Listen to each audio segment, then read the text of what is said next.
Shalom, queridos. Hoje é 2 Tessalonicenses, capítulo 2. O Anticristo.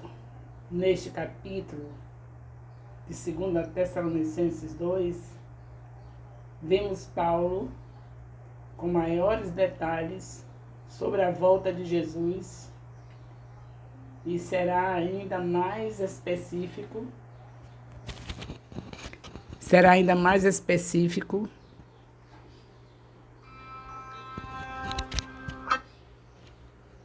Neste capítulo 2 de 2 Tessalonicenses, Paulo está dando detalhes sobre a volta de Jesus e está sendo específico com relação à manifestação do Anticristo, o filho do pecado.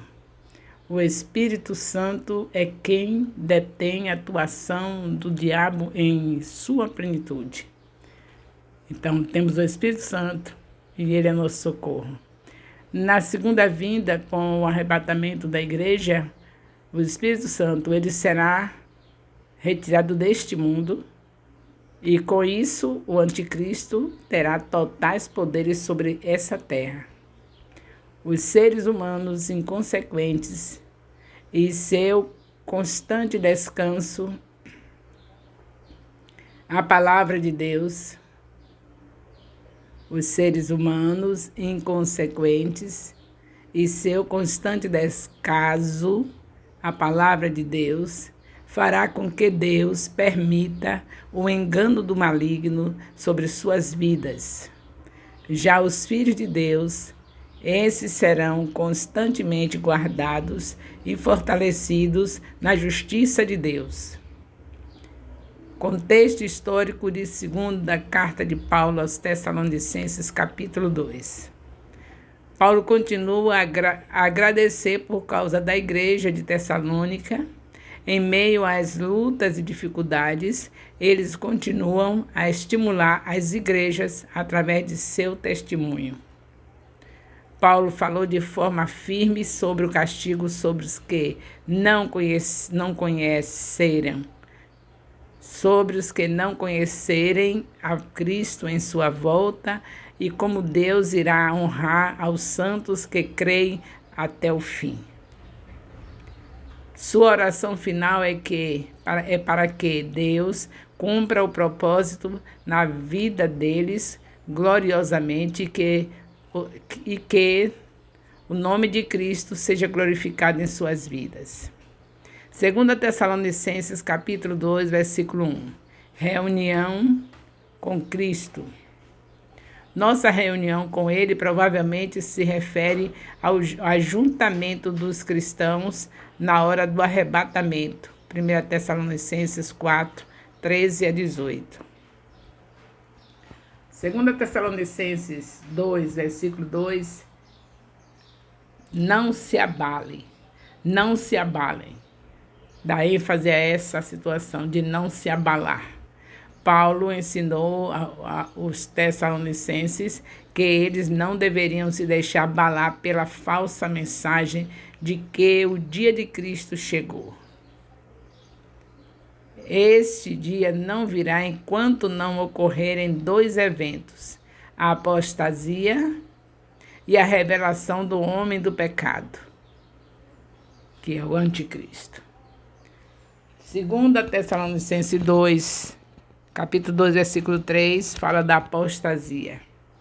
A palavra apostasia também pode ser traduzida como deserção. Ela traz a ideia de abandono, rebelião ou renúncia da verdadeira religião. A apostasia provavelmente se refere à deserção religiosa generalizada da adoração do verdadeiro Deus, que irá se intensificar no dia do Senhor por meio das obras do homem do pecado e de Satanás. Uma visão alternativa é que a apostasia se refere a um tipo de afastamento totalmente diferente. A partida da igreja da terra conhecida como arrebatamento, que acontecerá antes do início do dia do Senhor. O homem do pecado provavelmente é a manifestação do inimigo de Deus dos últimos dias, conhecido como o Anticristo. 1 João 2,18.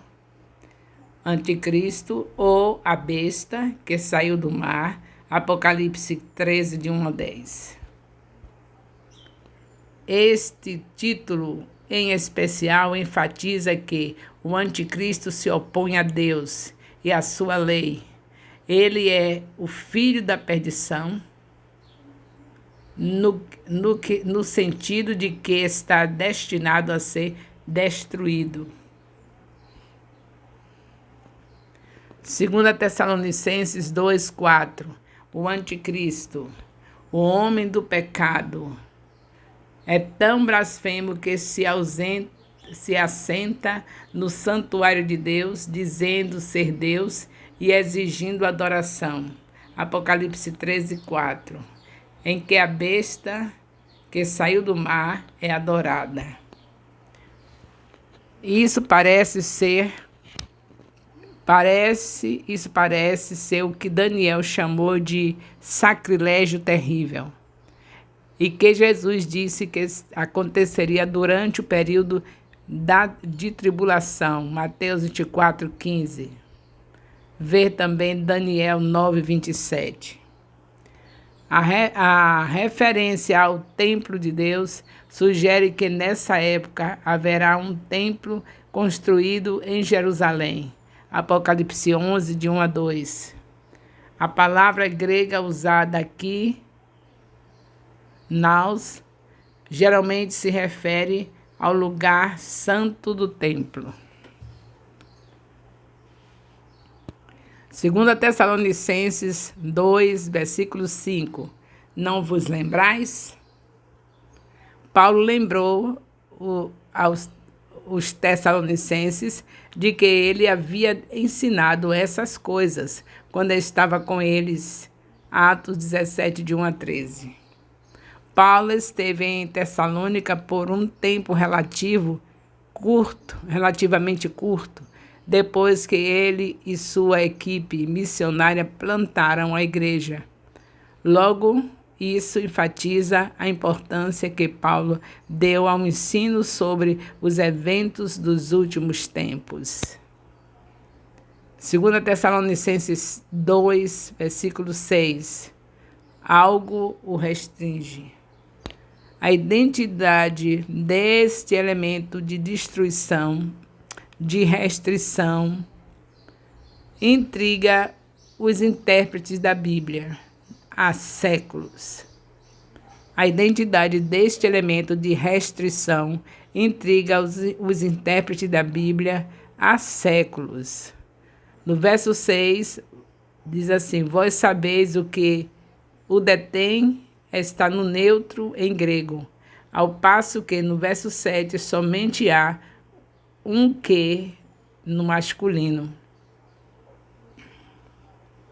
Alguns pontos estão claros. Primeiro, o elemento de restrição está impedindo a manifestação efetiva do homem do pecado. Segundo, em algum momento, o elemento de restrição não continuará agindo e o homem do pecado será revelado. Uma visão comum é que a forma neutra se refere a governo. Talvez os romanos ou possivelmente um governo futuro, ao passo que o masculino se refere ao líder deste governo, talvez um imperador. Uma visão, vou repetir, comum é que a forma neutra se refere a governo, um governo futuro, ao passo que o masculino se refere ao líder deste governo, talvez um imperador. Em outras passagens, Paulo ensinou que um dos propósitos do governo é promover o bem comum e reprimir o mal. Romanos 13, de 1 a 5. Talvez o elemento de restrição seja um governo futuro e seu líder.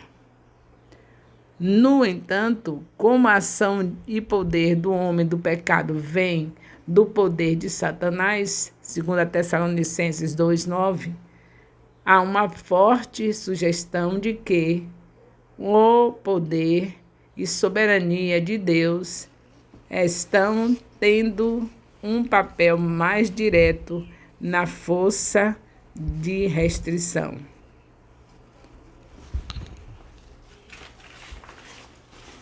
Uma solução mais atraente é considerar que o elemento de restrição é o Espírito Santo de Deus.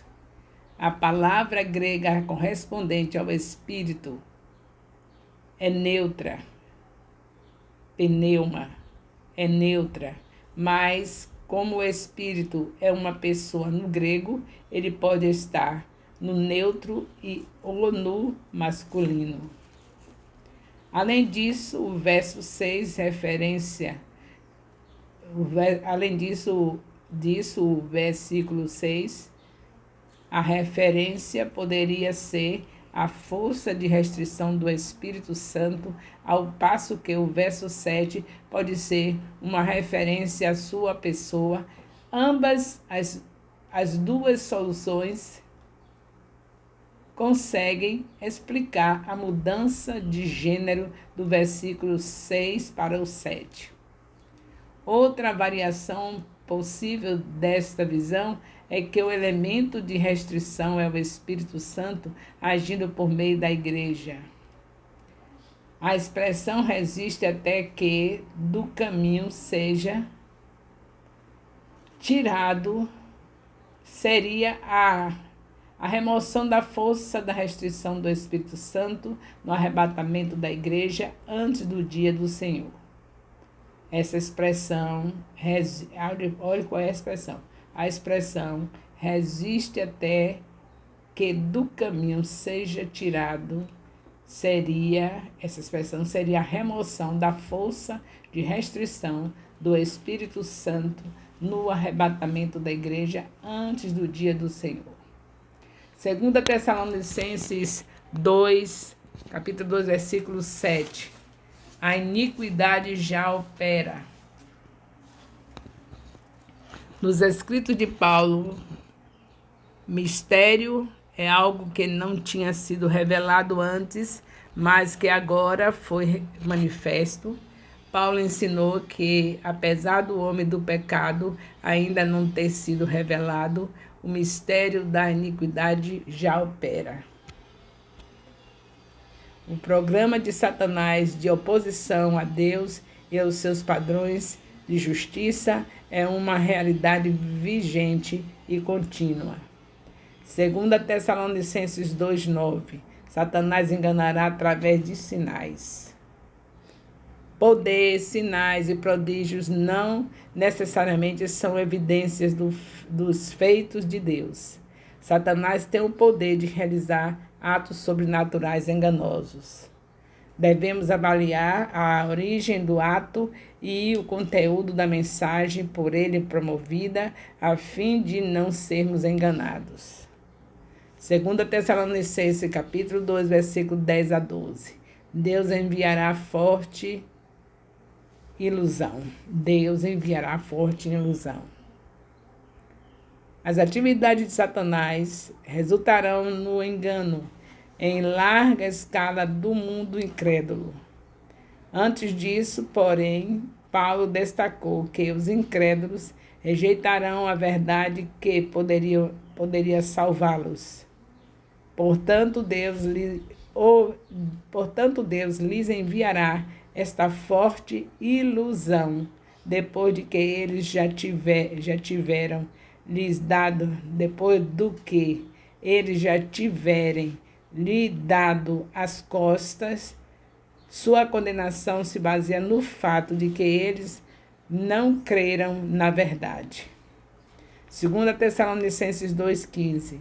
Estais firme na palavra. A palavra tradições se refere às verdades que Deus transmitiu aos Tessalonicenses através de Paulo. 1 Tessalonicenses 4, de 1 a 2. Nossa carta se refere a 1 Tessalonicenses. Essa palavra aqui, nossa carta, em 1 Tessalonicenses 4, de 1 a 2, está se referindo a 1 Tessalonicenses. Conclusão. Paulo continua nos advertindo sobre fim dos tempos. Dessa vez, ele inclui na narrativa um personagem que será revelado em seu devido tempo, que utilizará poderes demoníacos para realizar sinais e maravilhas, a fim de enganar multidões dos que não conhecem o amor e a verdade que somente há em Jesus e em seu Evangelho. Muitos afirmam que esse personagem será um líder religioso político com grande influência sobre as nações e religiões. Ele irá unificar todas as coisas a fim de governar completamente o mundo. O apóstolo diz que há algo que o restringe nesse tempo, algo que o impede de se revelar, mas que isso será retirado da terra, juntamente com os santos, mas que sua influência e as suas evidências do seu agir já são perceptíveis em nosso meio, nessa era mundana e perdida. Mas a garantia é que os escolhidos, aqueles que perseveraram, saberão distinguir a luz das trevas e não serão enganados. Louvado seja Deus. Distinguir a luz das trevas, como meditando na palavra de dia e de noite.